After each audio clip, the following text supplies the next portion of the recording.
किसान भाइयों, कार्यक्रम में आपका एक बार फिर से स्वागत है। आज हम कृषि दर्शन में बात कर रहे हैं कृषि के क्षेत्र में जैव उर्वरकों के महत्व के बारे में। इस विषय पर हमें जानकारी देने के लिए हमारे साथ कार्यक्रम में मौजूद हैं श्री राजेश कुमार, क्षेत्रीय अधिकारी कृपको, हनुमानगढ़ से। राजेश कुमार साहब, कार्यक्रम में स्वागत है आपका। नमस्कार। नमस्कार जी। नमस्कार किसान भाइयों। जैसा कि आज का हमारा विषय है कि कृषि में जैव उर्वरक के महत्व की हम बात कर रहे हैं। परंपरागत खेती होती आ रही है, किसान लाभ उठा रहे हैं, खेती कर रहे हैं। ऐसे में ये जो दौर है जहां जैव उर्वरक की बहुत बात होती है, इसकी आवश्यकता हमें क्यों पड़ी, इसके बारे में हमारे किसानों को बताइए। किसान साथियों, जैसा कि आप देख रहे हैं, हरित क्रांति के दौर के बाद में उर्वरकों का प्रचलन बहुत अधिक बढ़ गया है। हम उर्वरक लगातार दे तो रहे हैं, परंतु जितना हम उर्वरक दे रहे हैं, क्या उतना पौधा पूर्ण रूप से ले रहा है? जैसे उदाहरण के तौर पर हमने कोई फर्टिलाइजर दिया, 100 किलो दिया, तो वो पौधे ने कितना लिया? इसे फर्टिलाइजर यूज एफिशिएंसी के रूप में बताएंगे। फर्टिलाइजर यूज एफिशिएंसी काफ़ी कम होती है उर्वरकों की। यदि हम जैव उर्वरकों का उपयोग करें तो हम फर्टिलाइजर यूज एफिशिएंसी भी बढ़ा सकते हैं और जो उर्वरक हमने ज़मीन में दिए हैं वो पौधे को उपलब्ध करवा सकते हैं तथा हमारी मृदा को दूषित होने से भी बचा सकते हैं। हम देख रहे हैं कि हमने अंधाधुंध उर्वरक उपयोग शुरू कर दिया है, बिना मिट्टी की जांच के शुरू कर दिया है, तो हमें पूर्ण रिजल्ट नहीं मिल पाता है, जिसमें जैव उर्वरक अत्यंत कारगर सिद्ध है। बिल्कुल। अच्छा राजेश साहब, की बात की जाए जैव उर्वरक, तो ये क्या होते हैं, इन्हें कैसे हम बता सकते हैं किसानों को? और जहाँ तक बात है सूक्ष्म जीवों की, तो जैव उर्वरक में कितने सूक्ष्म जीव होते हैं, इसके बारे में भी हमारे किसानों को बताइए। किसान भाइयों, जैसा उर्वरक नाम आते ही तो हम समझ जाते हैं कि पोषक तत्वों की बात की जा रही है, और इसमें एक सिंपल सा शब्द और जुड़ा है, जैव, यानी कि सूक्ष्म जीवों के द्वारा पोषक तत्वों की सप्लाई करना ही जैव उर्वरक है। जैव उर्वरक कैरियर बेस्ड होते हैं। इनमें सूक्ष्म जीवाणुओं की संख्या होती है जो देखी नहीं जा सकती आंखों से।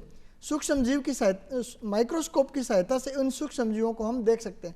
इनकी संख्या लाखों करोड़ों में होती है। जैव उर्वरक में अनेक प्रकार के सूक्ष्म जीव होते हैं। किसान भाइयों, मुख्य रूप से 3 प्रकार के इसके अंदर सूक्ष्म जीव होते हैं। सबसे अधिक सूक्ष्म जीव जो काम में लिए जाते हैं, जिनकी हम बात करें तो बैक्टीरिया। बैक्टीरिया जो है वो सर्वाधिक जैव उर्वरक बनाने में काम में लिए जाते हैं। जैसे हमारे nitrogen fixing bacteria, phosphorus solubilising bacteria, potash mobilising bacteria, zinc soluble bacteria आदि। जैसे बाजार के अंदर यदि आप देख रहे हो तो आपको एजोटोबैक्टर के नाम से बाजार में मिलता है, पीएसबी के नाम से बाजार में मिलता है, राइजोबियम के नाम से भी हमें बाजार में मिलता है। इसके अलावा यदि हम बात करें फंगस की, तो फंगस के रूप में जो सूक्ष्म जीव है, जो कवक के रूप में सूक्ष्म जीव है, वो हम बात करेंगे माइकोराइजा। माइकोराइजा भी एक प्रकार का जैव उर्वरक है, जिसमें कवक के रूप में जैव उर्वरक उपस्थित होता है। इसके अलावा यदि हम बात करें तीसरा सूक्ष्म जीव एल्गी, एल्गी जो है वो बायोस्टिमुलेट के रूप में हम पौधों को दे रहे हैं। आप देख रहे हो कि हमें शिवारिका, सागरिका आदि अनेक नामों से बायोस्टिमुलेंट्स जो है वो उपलब्ध हो रहे हैं। ये अनेकों जैव उर्वरकों के जो प्रकार हैं। जी राजेश साहब, आपने एक नाम लिया माइकोराइजा। ये माइकोराइजा का नाम बहुत सुनने में आ रहा है और बहुत से किसान इससे अनभिज्ञ हैं, अनजान हैं, तो इसके बारे में हमें थोड़ा सा बताइए कि क्या होता है, किस तरह काम में लिया जाता है और इसके क्या फ़ायदे हमारे किसानों को मिल सकते हैं, ज़रा बताइए। जी किसान भाइयों, माइकोराइजा एक हमारे लिए बहुमूल्य उपहार के रूप में इसे हम संज्ञा दे सकते हैं। माइकोराइजा, जैसे हमने पूर्व में बात की थी, माइकोराइजा भी एक प्रकार का जैव उर्वरक है जो एक लाभदायक फंगस के रूप में उपस्थित होता है। यह क्या करता है, जड़ों के साथ सहजीवी संबंध बनाता है। जैसे पौधे की जड़ें हैं, जड़ों के साथ एक आवरण के रूप में, कोटिंग के रूप में आकर के यह एक पौधे के अंदर जाके स्थापित हो जाता है और एक जाल बना के रहता है। यदि किसान भाइयों हम इसके फायदे की बात करें तो जैसे मैंने बताया जाल बनाता है, तो आप समझ ही गए होंगे, जाल बना करके यह पौधे के जो जड़ों का कार्य क्षेत्र को बढ़ा देता है। उसके पास जो भी पोषक तत्व उपलब्ध हो गए उनको जो पौधों को दिलाने का काम माइकोराइजा के द्वारा किया जाता है। माइकोराइजा फास्फोरस है, सल्फर है, जिंक है, कैल्शियम है आदि अनेक तत्व उपलब्ध कराता है। परंतु माइकोराइजा का मुख्य रूप से उपयोग फास्फोरस तत्व की उपलब्धता बढ़ाने के लिए किया जाता है। किसान भाइयों, मैं आपको बताना चाहता हूँ, फास्फोरस एक ऐसा तत्व है जो अगतिशील है, मृदा में गति नहीं करता। जड़ यदि फास्फोरस के पास जाएगी तो पौधा ले लेगा, परंतु फास्फोरस जड़ के पास नहीं जाता है। ऐसी स्थिति में यदि उसका जड़ों का कार्य क्षेत्र बढ़ता है तो वह माइकोराइजा इसको उपलब्ध करवाने का काम करती है। दूसरा किसान भाइयों, माइकोराइजा का जो सबसे महत्वपूर्ण रोल है, यह एक कवक है और जड़ों को ढक देती है। जब कोई भी रोगाणु उस जड़ों पर अटैक करेगा तो जड़ और उस रोग फैलाने वाले कारक के बीच में एक स्तंभ के रूप में खड़ा रहता है, जो भी हानिकारक कवक होगी उनको नष्ट करता है, यानी कि पौधे को रोगों से भी बचाव करता है। इसी कड़ी में एक सबसे जो महत्वपूर्ण फायदा होता है, जब जड़ों का क्षेत्र बढ़ेगा तो आसपास जो संरक्षित नमी होगी उस नमी को भी पौधों को दिलाने का काम करता है। यानी कि हम यूं कह सकते हैं कि माइकोराइजा शुष्क मृदाओं के लिए वरदान साबित है। शुष्क मृदाओं में नमी संग्रहण का कार्य जो है वो भी माइकोराइजा के द्वारा किया जाता है। जी, माइकोराइजा जो कि जैव उर्वरक का एक भाग है, एक अंग है। आपने बहुत सारे फायदे तो इसके बता दिए। इसके अलावा और कौन से फायदे जैव उर्वरक काम में ले अगर हमारा किसान तो उसे मिल सकते हैं, उसकी खेती को मिल सकते हैं, इसके बारे में भी थोड़ा सा बताइए। जैसे किसान साथियों, हम बात कर रहे थे, ये अलग अलग प्रकार के जैव उर्वरक होते हैं। जैसे हमने बैक्टीरिया की बात की तो एक राइजोबियम नाम से एक कल्चर हमें मिलता है। राइजोबियम दलहनी फसलों के लिए अति आवश्यक है। दलहनी फसलों के अंदर जड़ों में गांठों के रूप में पाया जाता है, सहजीवी संबंध के रूप में रहता है। यदि प्रॉपर तरीके से राइजोबियम काम में लिया जाए तो दलहनी फसलों में नत्रजन उर्वरक देने की आवश्यकता नहीं है। इसी तरीके से हम बात करें तो धान वाली फसलों में एजोटोबैक्टर है, एजोस्पाइरिलम है, ये जैव उर्वरक अत्यंत कारगर सिद्ध है। हमने माइकोराइजा के संबंध में एक बात की थी फास्फोरस के लिए। फास्फोरस के लिए एक अलग से बैक्टीरिया भी उपलब्ध है, PSB culture, phosphorus soluble bacteria, जो मृदा में पड़ी फास्फोरस को घोल करके पौधे को उपलब्ध करवाता है। इसी तरह किसान भाइयों, एक हमारा तीसरा मुख्य पोषक तत्व होता है पोटास। पोटास की मोबिलिटी मृदा में कम होती है, तो उस मोबिलिटी को बढ़ाने का काम भी पोटास मोबिलाइजिंग बैक्टीरिया के द्वारा किया जाता है। किसान भाइयों, मैं एक अन्य पोषक तत्व की बात करूंगा जो बहुत ही महत्वपूर्ण है। हालांकि सूक्ष्म पोषक तत्व है, परंतु उसकी आवश्यकता कम होते हुए भी बहुत अधिक है, जो है जिंक। लगभग हमारी मृदाओं में जिंक की कमी पाई जाती है। जिंक की कमी मनुष्यों में भी पाई जाती है। कोरोना काल में जिंक का महत्व आप सभी ने देखा होगा। जिंक की एक सबसे बड़ी जो खास बात है वो आप सभी को ध्यान रखनी चाहिए कि जिंक जाड़े में उपलब्धता कम हो जाती है। सर्दियों की फसल में यदि हम जिंक काम में लेते हैं तो उसकी उपलब्धता कम रहती है। उसके लिए एक बहुत ही अच्छा जैव उर्वरक जिंक सोल्यूबल बैक्टीरिया बाजार में उपलब्ध है। यदि जिंक सोल्यूबल बैक्टीरिया आप काम में लेते हो तो भी उत्पादन में निश्चित रूप से वृद्धि होती है। इसके अलावा फंगस की हमने बात की। एक जैव उर्वरक का प्रकार एल्गी और है। एल्गी के अंदर अनेक प्रकार के बायोस्टिमुलेंट्स पौधे को उपलब्ध करवाए जाते हैं, जिसके लिए मैंने नाम लिए थे शिवारिका या सागरिका बाजार में हमें मिल रही है। वो उनका भी निश्चित रूप से उत्पादन बढ़ाने में महत्वपूर्ण रोल है। जी, आपने कहा कि अगर सही तरीके से इनका इस्तेमाल किया जाए तो हमें फ़ायदा हो सकता है, तो वो तरीका, वो विधि क्या है जिससे हमारे किसानों को जैव उर्वरक इस्तेमाल करने चाहिए ताकि उसका ज़्यादा से ज़्यादा मुनाफा उन्हें मिल सके? जी किसान भाइयों, मैं आपसे एक अनुरोध करना चाहता हूँ। हम कोई भी उर्वरक दें या जैव उर्वरक दें तो उसमें हमें 3 महत्वपूर्ण बातों का ध्यान रखना है। वो उर्वरक या जैव उर्वरक कब देने हैं, कैसे देने हैं और किस विधि से देने हैं। यदि इन तीनों में हमारे कोई भी डिफरेंस आएगा तो हमें निश्चित रूप से उत्पादन भी हमारा प्रभावित होता है और पूर्ण रूप से लाभ भी पौधे को नहीं मिल पाता है। जैव उर्वरक को हम 3 तरीके से काम में ले सकते हैं। इसमें किसान भाइयों, पहला तरीका जो सबसे अच्छा और कारगर तरीका है, सीड ट्रीटमेंट, बीज उपचार। यदि किसान साथी बीज उपचार के अंदर राइजोबियम, एजोटोबैक्टर या जो जितने भी हमने जैव उर्वरक बताए काम में लेते हैं तो इसका हमें अंकुरण में भी प्रभाव देखने को मिलता है। साधारण या परंपरागत तरीके से बोई गई फसलों की अपेक्षा इसके अंकुरण में भी 1 से 2 दिन का फर्क जो है वो रहता है। इसके अलावा जब पौधा अंकुरित होता है तो अंकुरित होते हुए पौधे को यदि पोषक तत्व मिलते हैं तो उसका प्रभाव भी अंत तक रहता है। तो सबसे पहला तरीका हम इसको बीज उपचार के रूप में काम में ले सकते हैं। इसका दूसरा तरीका किसान भाइयों क्या होगा कि हम इसको जब हमारी ज़मीन की तैयारी कर रहे होते हैं उसमें मृदा में मिलाया जा सकता है, जिसे हम मृदा उपचार के नाम से जानते हैं। इसके लिए हमें क्या करना होगा, हमें कंपोस्ट या अच्छी सड़ी गली खाद के अंदर जैव उर्वरकों को मिलाना होगा, चाहे वो ठोस रूप में हो या द्रव रूप में हो, उसको मिला करके हमें रखना होगा। किसान भाइयों, मैं बीच में एक बात और बताना चाहता हूँ। जैव उर्वरक मल्टीप्लाई बहुत जल्दी होते हैं, यानी कि ये स्क्वायर सिस्टम में मल्टीप्लाई होते हैं। यदि हम मृदा में देने से 1 या 2 दिन पहले इसको किसी भी कंपोस्ट के अंदर मिलाकर छोड़ेंगे तो यह अपनी संख्या से कई गुना में वृद्धि कर लेते हैं। तो उसे हम खेत की जुताई करने से पहले मिट्टी में मिला करके ऊपर से हम जुताई कर देंगे।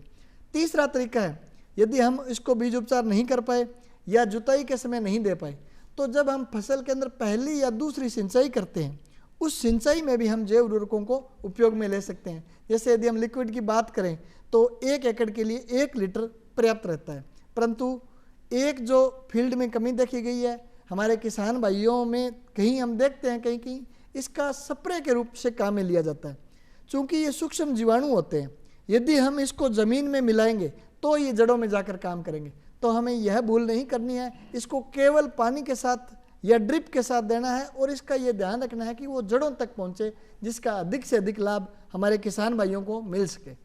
जी, अगर लाभ की बात की जाए तो किसानों को पता भी होना चाहिए कि उनकी ज़मीन में किस तरीके की उर्वरक की या पोषक तत्वों की कमी है।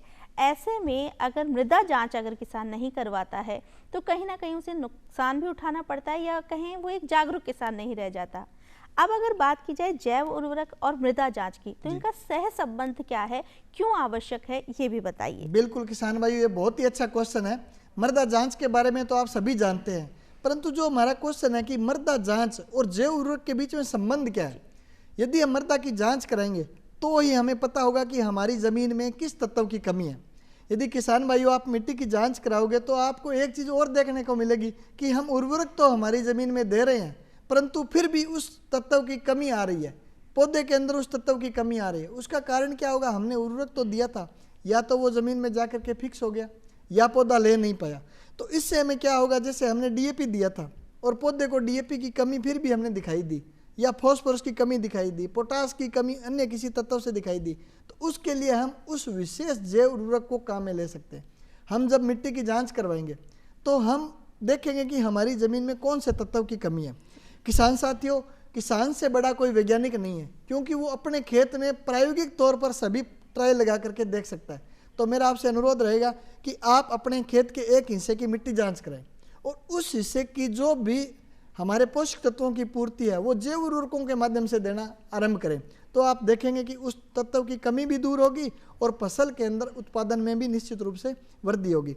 यदि आप जैव उर्वरकों से पोषक तत्वों की पूर्ति देते हैं तो एक बहुत ही अच्छा हमें रिजल्ट देखने को मिलेगा। आपने जैसे आप देखा होगा कि हर जगह न्यूज़पेपर हो, जब भी खेती की बात होती है तब एक बड़ी चिंता जाहिर की जाती है कि हमारी मृदाओं के अंदर ऑर्गेनिक कार्बन का स्तर, जैविक कार्बन का स्तर बहुत ही डाउन आ रहा है, जिसके कारण पोषक तत्व उपलब्ध होते हुए भी पौधा नहीं ले पाता है, उत्पादन हमें पूर्ण रूप से नहीं मिलता है। यदि मृदा में सूक्ष्म जीवाणुओं की संख्या बढ़ेगी तो जैविक कार्बन का स्तर भी स्वतः अपने आप बढ़ेगा, वो जमीन के अंदर क्रिया करेंगे और जैविक कार्बन का स्तर जो है वो बढ़ाएंगे।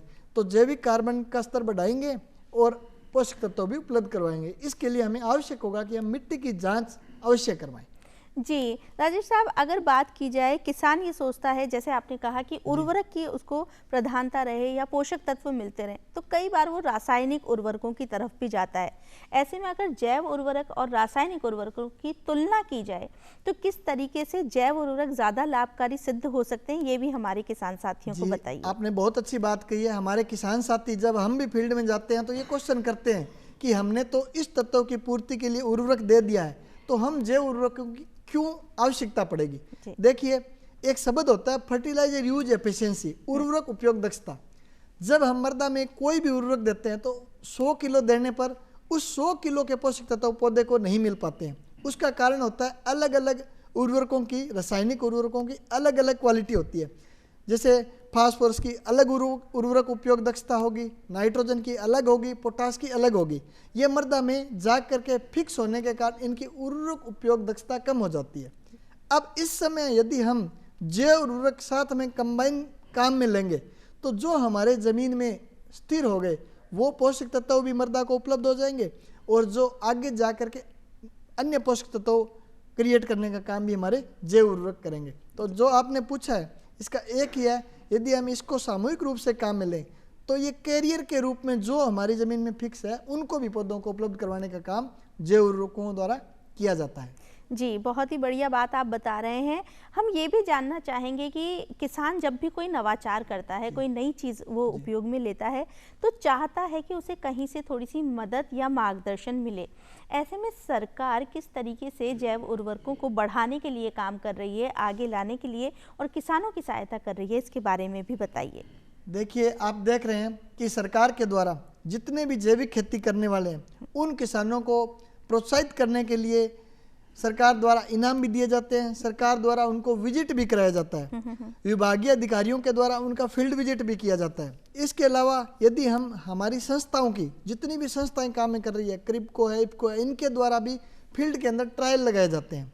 ट्रायल लगाकर किसान को उनके खेत में ही इनके प्रभाव के बारे में बताया जाता है। जैसे हमने बात की थी माइकोराइजा की, तो माइकोराइजा का जब खेत में फील्ड में ट्रायल लगाएंगे तो आसपास के किसानों को हम यह बताने का प्रयास करते हैं कि जिस फसल में जैव उर्वरक काम में लिया था और जिस फसल में जैव उर्वरक काम में नहीं लिया, उन दोनों फील्ड में किस प्रकार का जो है वो अंतर है। इसके अलावा आप देख रहे हो अभी हमें हमारी ज़मीन के अंदर उर्वरा शक्ति निरंतर कम हो रही है, जैविक कार्बन निरंतर कम आ रहा है। इसमें सरकार के लिए भी और हमारे किसान भाइयों के लिए भी एक क्वेश्चन मार्क खड़ा हो रहा है कि हम आने वाली पीढ़ी के लिए क्या कर रहे हैं। आने वाली पीढ़ियों को अच्छा अनाज देने के लिए, उनको अच्छी ज़मीन की सेहत देने के लिए भी आवश्यक होगा कि हम जैव उर्वरकों का अधिकाधिक उपयोग करें, क्योंकि ये सस्ते भी हैं। और यदि हम इस तरीके से बात करें, हमने जो भी जैव उर्वरक ज़मीन में दिया है, रासायनिक उर्वरक ज़मीन में जाकर तुरंत या तो पौधे को मिलता है या नष्ट हो जाता है, परंतु जैव उर्वरक एक मिनी फैक्ट्री के रूप में काम में करते हैं। यानी कि हम किसान भाइयों ऐसे समझना चाहें कि हमने हमारे खेत में ही नाइट्रोजन, फास्फोरस, पोटास और अन्य पोषक तत्व लगाने की फैक्ट्री मशीन की जो है वो खेत में लगा ली है, तो कोई भी इसमें अतिशयोक्ति नहीं होगी। अच्छा राजेश साहब की हम बात कर रहे हैं जैव उर्वरकों की, आपने भी बताया कि किस तरीके से आगे बढ़ाने का काम सरकार भी कर रही है। चुनौतियों की बात आई, चुनौती एक शब्द आया। जैव उर्वरक जो हमारे काश्तकार, हमारे किसान भाई बहन काम में ले रहे हैं, उनके सामने क्या क्या चुनौतियां आती हैं, इसके बारे में बताइए। चूँकि हमने देखा है कि रासायनिक उर्वरकों के परिणाम हमें तुरंत मिलते हैं। यदि हम यूरिया देंगे तो यूरिया अपना तुरंत प्रभाव दिखाएगा, डीएपी देंगे तो डीएपी अपना तुरंत प्रभाव दिखाएगा, परंतु जैव उर्वरकों में मुख्य चुनौती यह है कि इसका प्रभाव लगभग 20 से 21 दिन बाद मिलता है, जबकि वो प्रभाव धीरे धीरे हमें दिखता है। दूसरी चुनौती यह है कि जैव इसमें क्या होते हैं, जीवाणु जो होते हैं वो सूक्ष्म जीव जीवित अवस्था में होते हैं। कई बार हमारे भंडारण करने का तरीका सही नहीं होता, यदि उन्हें धूप में रख दिया जाता है या अत्यधिक पुराने होने के कारण उनकी जो जीवन है वो धीरे धीरे समाप्त हो जाता है सूक्ष्म जीवाणुओं का, उस कारण उतना हमें प्रभाव उसका देखने को नहीं मिलता। इसके लिए हमें क्या करना होगा, हमें ट्रेनिंग लेनी होगी। आजकल कृषि विभाग द्वारा, अनेक संस्थाओं के द्वारा, हमारे द्वारा गांव में जाकर ट्रेनिंग दी जाती है कि जैव उर्वरक किस प्रकार काम में लेने हैं, वो कितने समय से अधिक पुराने नहीं होने चाहिए और उनको मल्टीप्लाई करें तो किस प्रकार से हम ज़मीन के अंदर मल्टीप्लाई करें ताकि उसका अधिक से अधिक हमें उत्पादन मिले और अधिक से अधिक किसान को फायदा मिले।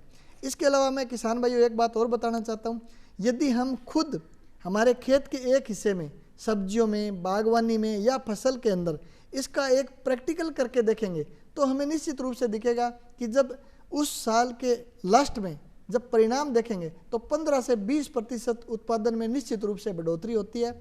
और यह रिकॉर्ड भी देखा गया है। आप किसान भाइयों प्रयोग करेंगे तो आपको भी उत्पादन में 15 से 20% निश्चित रूप से वृद्धि मिलेगी, लागत में भी कमी आएगी। बिल्कुल, और जिस तरीके से आप बता रहे हैं कि जैव उर्वरक इस्तेमाल करने के दूरगामी परिणाम बहुत सुखद है। चलते चलते आप हमारे किसान भाइयों से क्या कहना चाहेंगे, उन्हें किस तरीके से प्रोत्साहित करेंगे, जैव उर्वरक इस्तेमाल करने के लिए संरक्षित सुरक्षित खेती की तरफ किस तरह बढ़ाएंगे, क्या कहना चाहेंगे किसानों से? किसान भाइयों मैं तो यही कहना चाहता हूँ कि हमें आने वाली पीढ़ी के लिए एक स्वस्थ धरा छोड़नी है और जो हम अनाज ले रहे हैं वो भी हमें स्वस्थ मिले। तो इसके लिए आपने देखा होगा कि ये तो जीवित जीव हैं और ये ज़मीन में अगर ज़्यादा रहेंगे तो ये अच्छा कार्य करेंगे। किसी समय में हमारी ज़मीनों में सूक्ष्म जीवों की संख्या बहुत अधिक थी। हमारी ज़मीनों में सूक्ष्म जीव जब बारिश होती थी तो ऊपर ही घूमते हुए दिखते थे। आज सूक्ष्म जीव बहुत कम हो गए, तो हमारा ये प्रयास होना चाहिए कि उन सूक्ष्म जीवों की संख्या पुनः बढ़े, हमारी ज़मीनों का जैविक कार्बन स्तर बढ़े। यदि किसी किसान की मिट्टी की जांच के उपरांत जैविक कार्बन स्तर 0.5 है और या 0.5 से अधिक है और सूक्ष्म जीवों की संख्या है तो वही इस देश का प्रगतिशील किसान माना जाएगा और उसकी ज़मीन ही आने वाले समय में अच्छा उत्पादन और अच्छे परिणाम देने वाली होगी। जी अच्छा राजेश साहब, बहुत अच्छे से आप बता रहे हैं कि किस तरीके से हमारा जो किसान है वो जैविक खेती के लिए आगे आ सकता है। अगर कोई किसान जुड़ना चाहे तो इसके लिए क्या कोई विशेष योग्यता भी हमारे किसानों को चाहिए होती है? इसके लिए हमें किसी भी प्रकार के विशेष योग्यता की आवश्यकता नहीं है।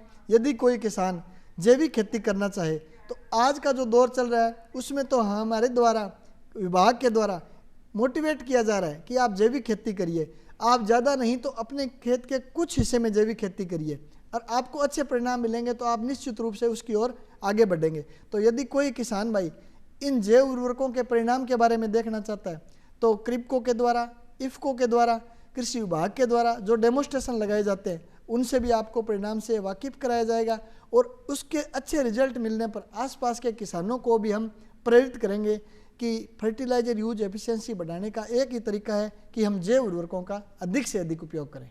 बिल्कुल, हम जैव उर्वरकों का अधिक से अधिक उपयोग करें, ये हमारी आशा है कि हमारे किसानों ने कार्यक्रम को सुना ही नहीं, गुना भी होगा। हमारे किसान साथी कार्यक्रम में क्या कुछ नया देखना चाहते हैं और हमारा कार्यक्रम उन्हें कैसा लगा वो हमें पत्रों के माध्यम से बताते हैं। तो आप हमें पत्र लिख सकते हैं और पत्रों के माध्यम से आप बता सकते हैं। हमारा पता है कार्यक्रम कृषि दर्शन, डीडी राजस्थान, झालाना डोंगरी, जयपुर। और राजेश कुमार साहब, आप आए कार्यक्रम में, बहुत ही अच्छी जानकारी आपने कृषि में जैव उर्वरकों के महत्व के संबंध में दी। इसके लिए आपका बहुत बहुत धन्यवाद। और अब किसान साथियों, चलने का समय हो रहा है, तो बस यही कहेंगे कि मेहनत का नहीं है कोई भी विकल्प, किसान की उन्नति कृषि दर्शन का संकल्प। इसी संकल्प के साथ आपको बता दें कि हम हमेशा आपके साथ हैं कृषि दर्शन के माध्यम से। आज के लिए कार्यक्रम में बस इतना ही, दीजिए आज्ञा। जय हल, जय हलधर।